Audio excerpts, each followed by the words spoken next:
All right, somebody sent me a note on the My Pillow text line, Joey, from South Carolina. This is supposedly the final number. I don't know if this is final or not. I think it is.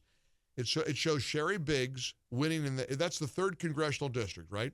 That's right. Third congressional So district. This is an open seat because Jeff Duncan chose not to run for reelection. He had been in this seat for a number of years. Of course, he had some issues with his wife. She filed for divorce after it was revealed that he had been having an affair with a lobbyist in Washington. So he chose not to seek reelection. An open seat. There were 7 candidates initially running for this seat. all right, so it's down to Sherry Biggs, Mark Burns. Pastor Mark Burns was endorsed by Donald Trump. Sherry Biggs gave that disastrous interview to Tara on the morning show on WORD a couple of weeks ago that everybody was buzzing about. She seemed completely unprepared. I mean, it was really something. I heard that interview. I thought, oh my word. So here was the final, according to what somebody texted me. Sherry Biggs got 50.99% of the final vote.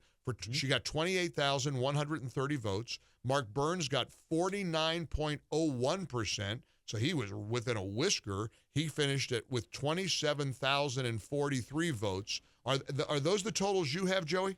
Those are the unofficial totals as of now. Of course, this will be certified tomorrow by the South Carolina Election Commission. But yes, those are the total numbers that they're reporting. Now I'm looking at this number. So she got 28,130. He got 27,043. Is that within the margin of error for a recount?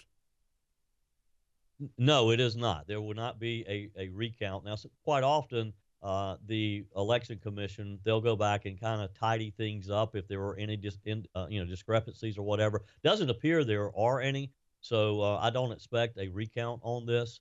But the interesting thing here, and as you and I had talked earlier, the buzz around South Carolina is just sort of the lack of interest, and this was the most heated race of any of the races in South Carolina. But when you look at those numbers, and I don't have the overall turnout for Well, I that do.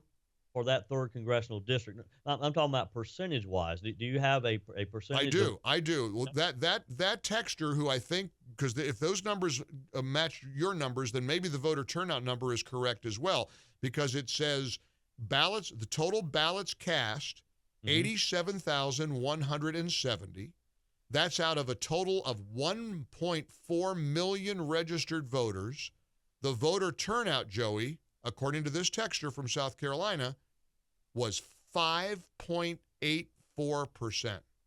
Yes, and that's what we're hearing around the state is some areas. I think the highest reported was just over 7%. We had some areas that was less than 5% turnout. Yes.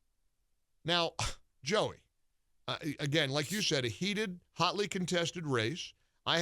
You and I and Peg went to church with the King family over at Blue Ridge Community Fellowship over in Clemson this past Sunday, and a guy came up to you and big fan of the station and our work, and he said, Joey, what do I do here? Sherry Burns or Sherry Biggs or Mark Burns? These are terrible choices. I mean, Tara and Charlie and Bill and you and all of us talk a lot in South Carolina about the candidate quality. What's the Yes. quality of the candidates that the voters are determining?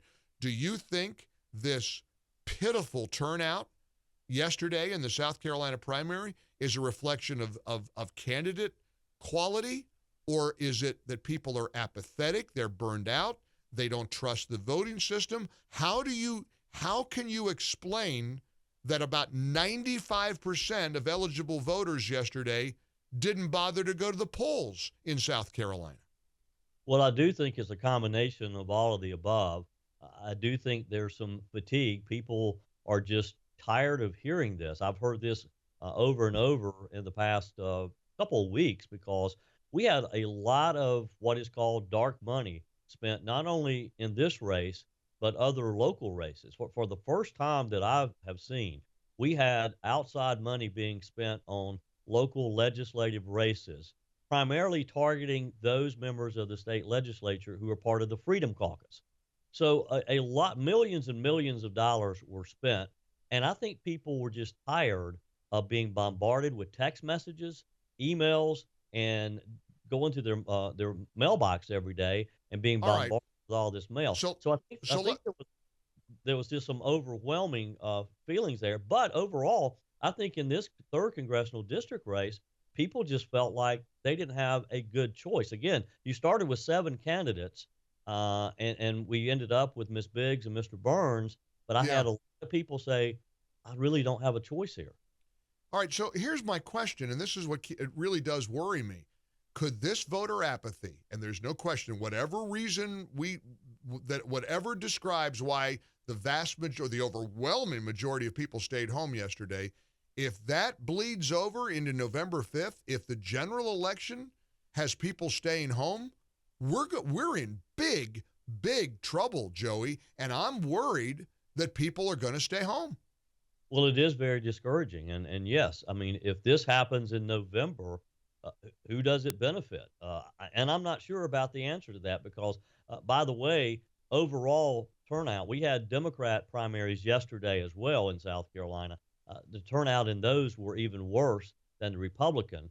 So the Mm. Democrats weren't too enthused either. But you're right. I mean, this is something that may keep us up at night between now and November trying to decide if people are going to show up. I mean, look, on paper, I mean, every poll shows Trump leading in the swing states. Every poll shows him winning. There was one outlier, the Fox poll, that showed Biden up by 2 points the other day.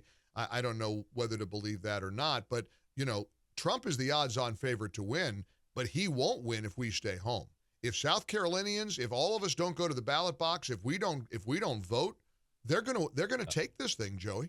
Yeah. Well, and it's one thing to answer your phone and talk with someone asking you questions about an election and participating in a poll, whether it is a phone call or online. It's another to actually get in your car and drive to your polling place. And Wow. boy, if yesterday's any indication, we could be in trouble. All right. I'll see you in Alaska in a couple of days. Thanks, Joey. Travel safe. I'll see you up there. Actually, we're going to meet in Atlanta, and then we're off to Seattle, and then setting sail from the Seattle port on Saturday. The great Joey Hudson joining us here on the Mike Gallagher Show. Let me just ask you, what is it going to take to get people to show up on November 5th? What's keeping people from voting in the primaries? What in the world's going on here? Mike Gallagher. What's it gonna take to talk people into making sure you show up for the general election? Al's in Greenville, South Carolina. Hey, Al, you didn't vote yesterday? No, Mike, I didn't vote. I called every congressman in the state. I called every senator in the state, and I told them to stop the shenanigans going on with Trump in Washington. They could have brought Congress to their knees to Right. stop all this stuff, Right. and they chose not to. And I'm going to vote for President Trump. I'm going to vote in the presidential election, but Got it. Tim Tiemans and all these, I can't think of all their names. Lindsey Graham. But Tim but I got to ask you, doesn't it feel weird to do all the effort you put in, which I commend you for? That's great that you called your representatives, you called your elected officials, but you didn't go to the ballot box? Doesn't that feel weird? Well, whether the lady who won or whoever Yeah. won, they're not doing anything about anything. I mean, I might as well have a Democrat in there. They're not doing anything. But- They could bring Congress to a screeching halt. Right, if they They did, could yeah. start yanking money from the FBI. They could do a lot of things, and they're not doing a damn thing. All right, let's see what others think. Glad you called. Randy in Paducah, Kentucky. Randy, tell us about low voter turnout. Is this going to plague us on November 5th? My curiosity is, what did they have to vote for besides a primary that was already decided? Right. So you think the people, they'll be like the last caller. They'll show up for the general. I believe so. I hope so. Hope you're right. Tommy in Jacksonville, Florida. Tommy, how are you?